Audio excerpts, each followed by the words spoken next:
বিদায় দিলেন মা।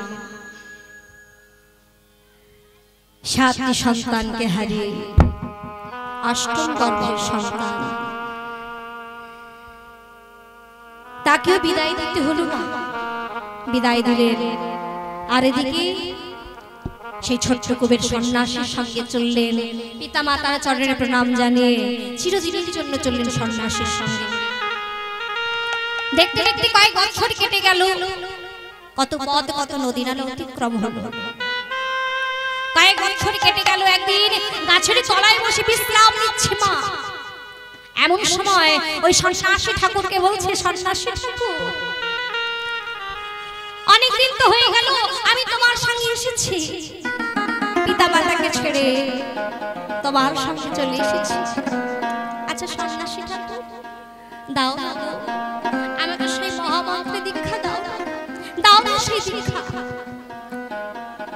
সন্ন্যাসী বলে উঠলেন, হে কুবের, তোমার ওই মুখে এই কথাটা শুনবো বলে তো অপেক্ষা করে বলে বসেছিলাম গো। আজ মনে হলো এতদিনে তোমার চৈতন্য হয়েছে, বেশ আর দেরি নয়, আজকে আমি তোমাকে সেই মহামন্ত্র দীক্ষা দেব। হরি বল। এই হে ভক্তমণ্ডলী, আমার ভক্তিমতী মায়েরা, সেই সন্ন্যাসী ঠাকুর করলেন কি, সেই কুবেরেরই কর্ণে মন্ত্র প্রদান করলেন। আর মন্ত্র দেওয়ার আগে বললেন, শোনো শোনো কুবের, আমি তোমাকে মন্ত্র দেব, কিন্তু একটা কথা বলে রাখি, মন্ত্র দেওয়ার আগে যে কথাগুলো বলছো সেই কথাগুলো তুমি মন দিয়ে শোনো, কেমন? বলে আমি যখনই তোমাকে মন্ত্র দেব, সেই মন্ত্র পাওয়া মাত্রই মন্ত্র নিয়ে তুমি করবে কি, মন্ত্র নিয়ে তুমি আমায় আলিঙ্গন জানাবে।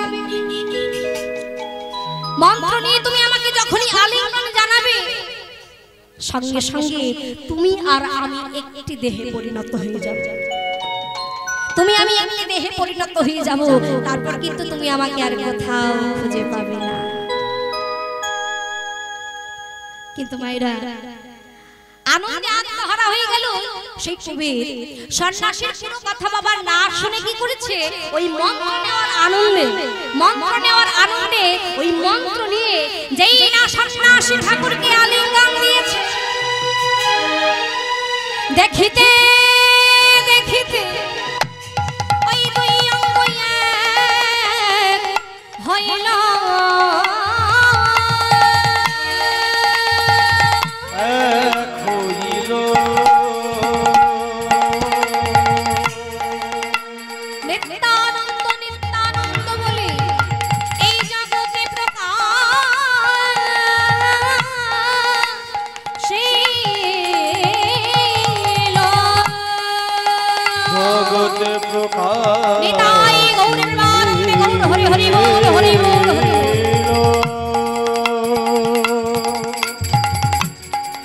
জগতে প্রকাশিল,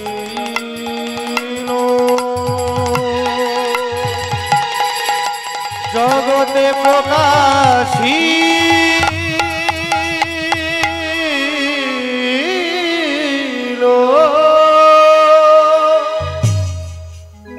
হরি বল।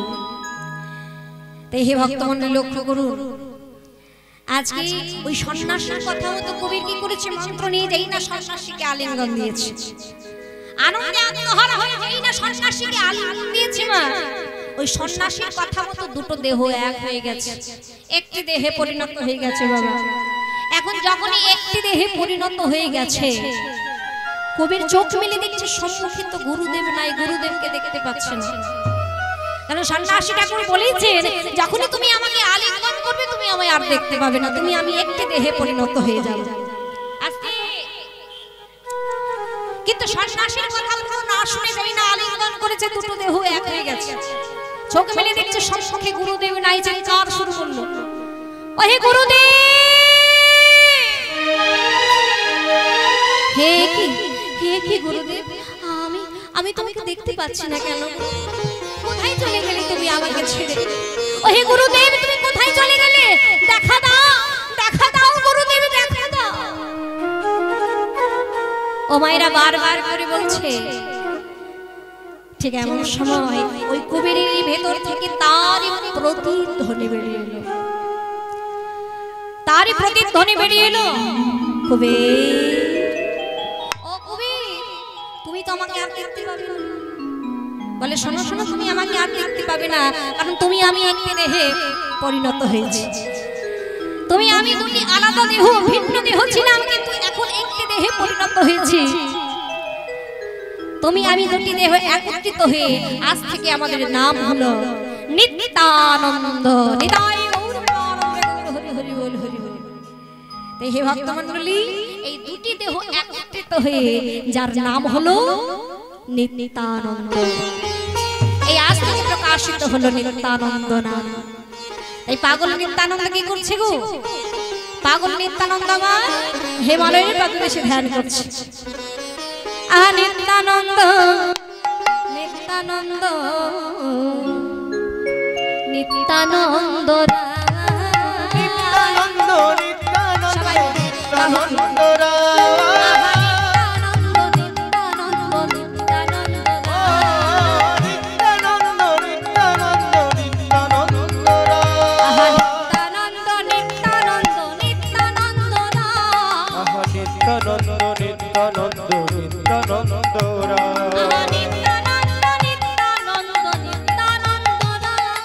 নিত্যানন্দ নিত্যানন্দ নিত্যানন্দ নিত্যানন্দ রায়। যারে দেখে তারে বলে নন্দে তৃণ ধরি, যারে দেখে তারে বলে নন্দে তৃণ ধরি গো। যারে দেখে তারে বলে নন্দে তৃণ ধরি, যারে দেখে তারে বলে নন্দে তৃণ ধরি। আমারে কিনিয়া লহ বলা গৌর হরি, আমারে কিনিয়া লহ বলো গৌর হরি। তোমরা আমারে কিনিয়া লহ বলা গৌর হরি, আমারে কিনিয়া লহ বলো গৌর হরি। বলা হরি বলা হরি বলো হরি বলো হরি বল। একটু বাহু তুলে সবাইকে বলতে আমি হাত তুলো।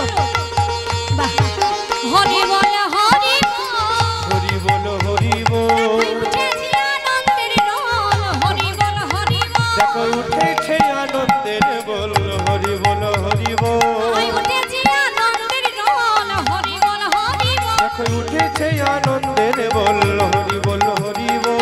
উঠেছি আনন্দের রোল, নাহি কোনো গন্ডগোল, উঠেছে আনন্দের বল নাহি কোনো গন্ডগোল। হরি হরি বল। নাহি কোনো গন্ডগোল, নাহি কোনো গন্ডগোল। উঠেছে আনন্দের বল নিত্যানন্দ নিত্যানন্দ নিত্যানন্দ রায়। নিত্যানন্দ নিত্যানন্দ নিত্যানন্দ রায়। নিত্যানন্দ নিত্যানন্দ নিত্যানন্দ রায়। তাহলে পাগল নিত্যানন্দ কি করছে? তীর্থে তীর্থে ভ্রমণ করছে বাবা। পাগল নিত্যানন্দ তীর্থে তীর্থে ভ্রমণ করছে। আর ওদিকে শ্রীবাসাঙ্গিনায় আমার গৌরাঙ্গ সুন্দর কাকে ডাকছে গো? শ্রীবাসাঙ্গিনায় ডাকছেন। দেখুন, লীলার প্রারম্ভে আমি বলে এসেছি, লীলার শুরুতেই বলেছি আমার গৌরাঙ্গ সুন্দর। শ্রীবাসাঙ্গিনায় কীর্তন গাইতে গাইতে গাইতে গাইতে কাকে ডাকছে? দাদা বলরাম বলে ডাকছে। আর ওই হিমালয়ের প্রাদদেশে বসে ধ্যান করছে নিত্যানন্দ প্রভু। শুনতে পেলেন সেই ডাক, শুনতে পেলেন সেই ডাক। আর ওদিকে শ্রীবাসাঙ্গিনায় গৌরাঙ্গ সুন্দর কীর্তনানন্দে মেতে আছে। কেমন করে গো? আজকে আনিল রে, কোথায় ছিল রে ওই মধুমাখা হরিণা, মধুমাখা হরিণা। চলো সবাই মিলে একটু করে করে তালি দিই। হরি হরি বল।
সচি মায়ের ঘরে নদিয়া নগরে সচি মায়ের ঘরে নদিয়া নগরে সচি মায়ের ঘরে হলুদয় হলো নিমাই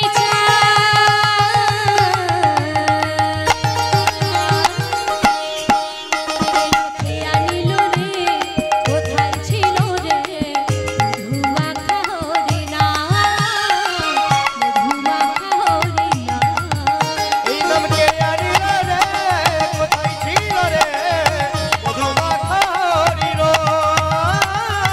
মধুমাখা হরিণ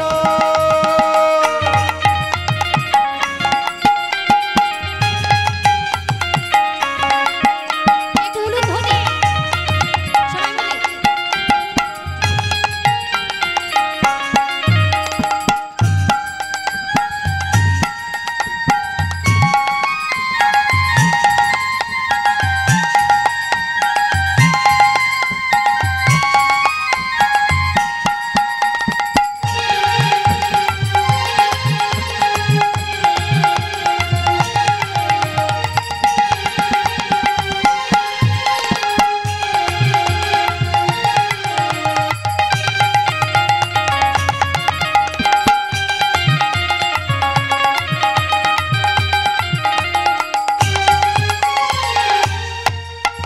তাপি তাপি তাপি তাপি তাপি তাপি তোরে গেল এই হরি নামে মুখে বল হরি নামে শ্রবণ করু ও কত পাপি তাপি তোরে গেল এই হরি নামে মুখে বল হরি নাম শ্রবণ কর করে তাপি তাপি তাপি তাপি তোরে গেল এই হরি নামে মুখে বল হরি নামে শ্রবণ করু ও কত পাপি তাপি তোরে গেল এই হরি নামে মুখে বল হরি নাম শ্রবণ কর করে হরি নামে আছে সুধা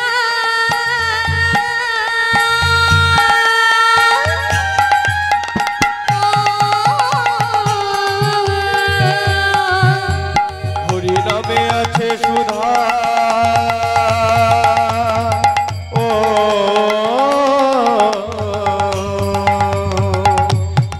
ও দেখো হরি নামে আছে সুধা অমৃত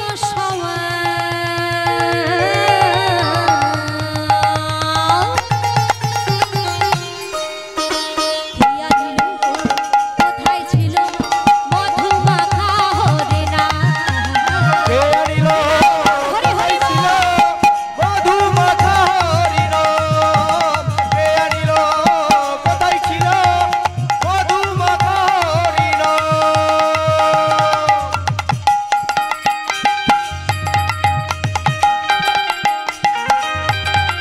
উলুধ্বনি সবাই মিলে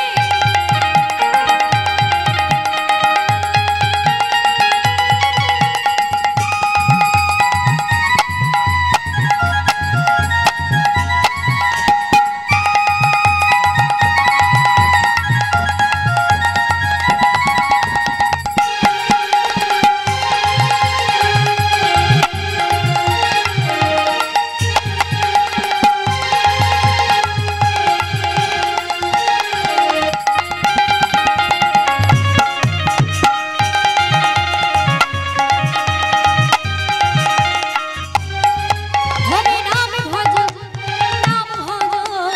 নাম ভজ নামে জপ নামে করো সার হরি নামে ভাষা উত্তরে হয়ে যাবে ও হরি নাম ভজ নাম জপ নাম করো হরি নামে ভাষা তরি হয়ে যাবে হরি নামে ভজ নামে জপ নামে করো সার হরি নামে ভাষা উত্তরে হয়ে যাবে ও হরি নাম ভজ নাম জপ নাম করো হরি নামে ভাষা